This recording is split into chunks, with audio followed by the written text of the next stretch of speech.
Una flotta di pescherecci provenienti da diverse località della costa veneziana solca le acque della laguna di Venezia. L'approdo è alle Zattere per manifestare davanti alla Capitaneria di Porto il disagio di un'intera categoria messa in ginocchio dal caro gasolio. Ma se va avanti così chiudiamo qua, non c'è niente da fare. Così è abbastanza, a me non ho mai visto, mi 32 anni che comando, non ho mai visto una situazione del genere. Per prendere 50 euro ci vogliono dai 6.000 ai 6.500 euro di pescato. Non è che l'Adriatico quest'anno ci offra tutto questo pesce, fra la mucilagine e le meduse non è stato possibile lavorare, non è possibile lavorare. Io a fine mese non so come che pagherò il mutuo. In Veneto la pesca è stata fino ad ora un settore floridissimo che guida il paese anche nella protesta di questi mesi.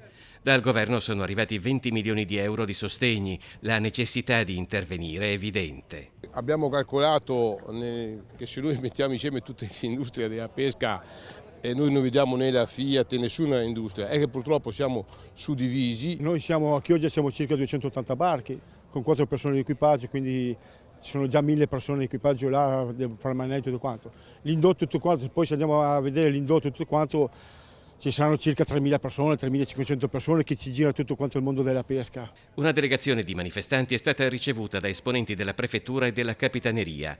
A portare il sostegno della politica un fronte bipartisan di consiglieri regionali Chiogiotti, Erika Baldin del Movimento 5 Stelle, Jonathan Montanariello del Partito Democratico e Marco Dolfin della Lega, il sindaco di Chioggia Mauro Armelao e altri primi cittadini. Il distretto ittico di Chioggia a Rovigo parliamo di 1 miliardo d'euro all'anno, quindi insomma credo che tra naturalmente la trasformazione e tutto parliamo di numeri veramente importanti. Noi abbiamo tra i molluschi e la pesca in mare abbiamo 1700 addetti solo a Porto Tolle, metà sono donne tra l'altro. Io provengo da una famiglia di pescatori, no? Faccio un'altra professione, però ho visto mio fratello e mio nipote fermare il peschereccio. Si ferma la tradizione, la storia di una famiglia che ha vissuto di pesca per più di 100 anni.